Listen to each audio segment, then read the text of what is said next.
Hi guys, I'm Nick Bester. I'm a 219 marathoner and welcome back to my channel. I'm a runner on an absolute mission to try and improve, try and increase my VO2 max, which is what today's video is all about, and also try and help as many other fellow runners improve as possible. So I'm going to speak through what you can do in order to increase that VO2 max. For the first time, my VO2 max indicator on my smartwatch has hit 73. And remember, these smartwatches, they're indicators. It's not the be all and end all, but it's always nice when the metrics are moving in the right direction.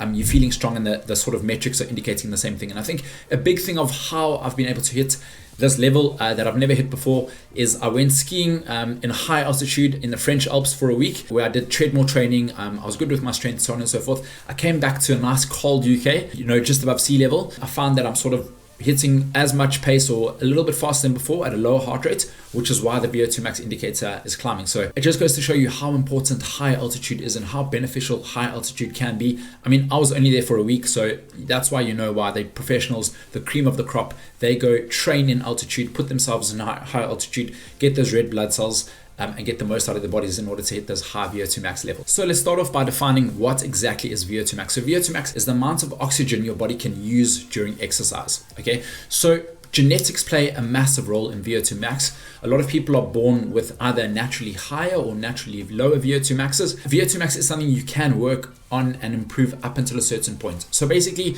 Olympians need to have a high VO2 max.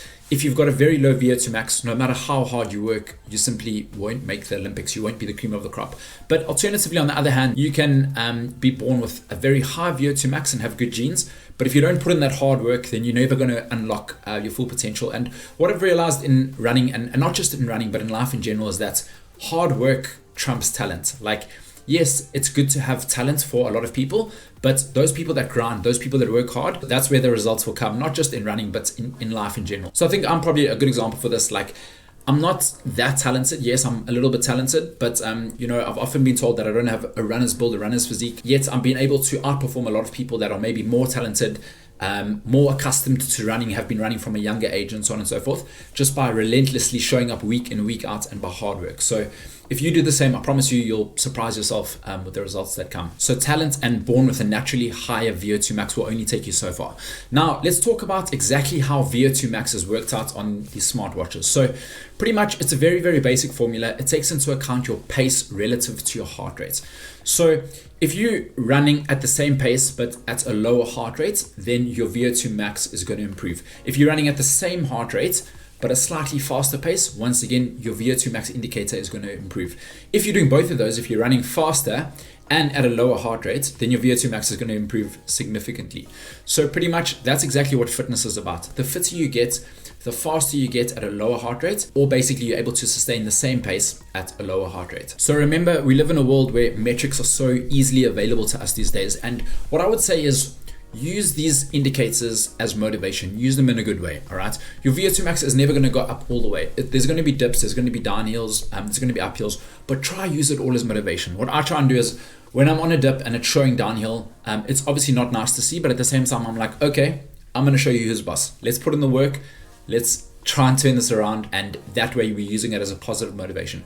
Once again, if it's going in the right direction and trending upwards, it's always good to see. And if you're feeling good and training is going well and these indicators are going in the right direction, then let's use that as motivation to show us, okay, cool, what we're doing is right. Let's keep on keeping on and be consistent with it. But remember, it's not the be all and end all. And in the past, my watches sort of hovered around 72. It's now hit 73. And when I've done VO2 max tests, they're probably within about 3 or 4 of this. So in my case, I would say it's a fairly accurate indicator. But I did recently do a post on Instagram and someone said theirs was about 24% out, which is significantly different. So it's not the be all and end all, like I keep saying, but it might just give us a good indication. And one thing that most certainly helps with it is by wearing an external heart rate monitor strap. So these smartwatches come with a built-in heart rate monitor, but as soon as sweat gathers underneath, they become inaccurate, and often they stick with whatever the heart rate is before the sweat gathers there. So by having an external heart rate monitor chest strap or arm strap, that's accurately gathering your heart rate as you do exercises, that's going to make your VO2 max indicator a lot more accurate. Okay, so let me chat through some ways you can increase your VO2 max. So pretty much your VO2 max sessions are those really, really hard sessions. A good example of this might be something like 5 times 1 kilometer with 2 minutes recovery at VO2 max effort, so very, very hard effort, okay? We want to be doing these sessions at probably around 90 to 95% of your absolute maximum. We save that 100% effort for race day, and if we did all these sessions at 100% day in, day out, there's no ways we'd be able to maximize and effectively hit those higher levels. So your VO2 max sessions, your track sessions, your interval sessions, maybe, you know, shorter reps, fast reps, really pushing that 90 to 95% work. And this should probably make up around 5 to 10% of your weekly training, okay? Anything more than 10% of your training at VO2 max work, you're gonna leave yourself fatigued and you're not gonna hit those optimal levels.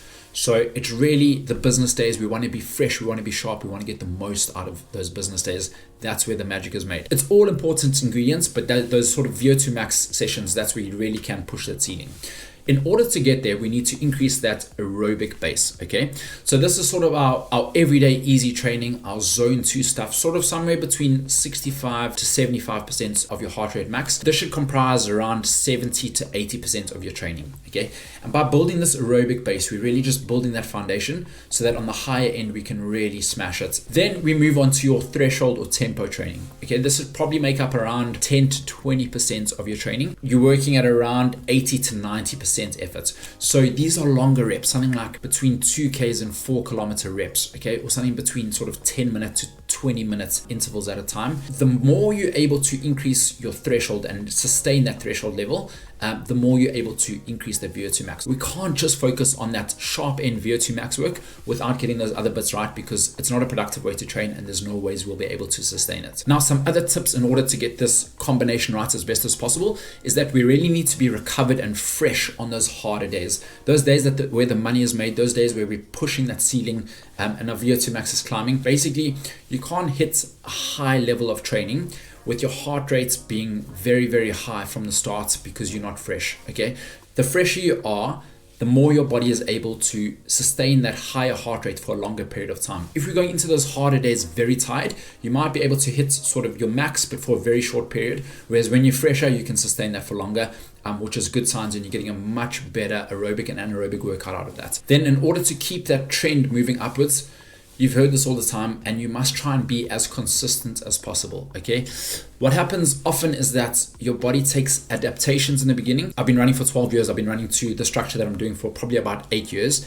And I feel like my body's still adapting even after this time, because you're just able to push a little bit harder. So the more your body adapts, the more you're able to push a bit harder and the quicker you recover. So keep consistent with it. It's definitely harder in the beginning. In those early years, it's super tough. You get niggles, you get injuries. Your body takes a while to adapt, but once it starts adapting and once you start seeing the results, then it's like, it's addictive. You just want more and more and more. And you really can start pushing that high end, but just be patient. And you know, if you need to back off a little bit, to take one step backwards in order to take 2 steps forward, then always do that. And the last thing I would say is that don't push when you're sick, okay?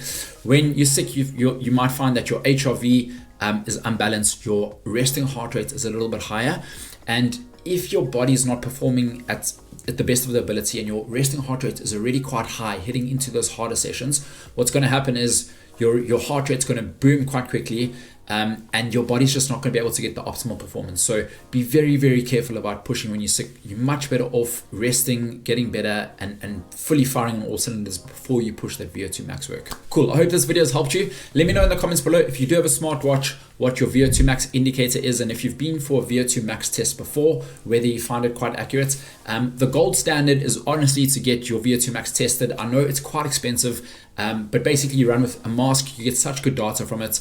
It tells you your LT1, your LT2, so your lactate thresholds. It gives you your VO2 max, and it also gives you your training zones and exactly what pace you should run at for the period of each zone that I've just spoken about in this video. If you are London based, I do have a discount code for one, which I'll put in the description below. I think when I started running my VO2 max on my watch indicator, when I started using smartwatches, was probably around 65 or so. It's now at 73, so hopefully I'll continue that trend. At some point it obviously is going to peak, but let me know if you've been able to sort of shift yours and where yours is at the moment. Boom shakalaka, let's put in the work, let's lift those VO2 max levels, and let's go get it.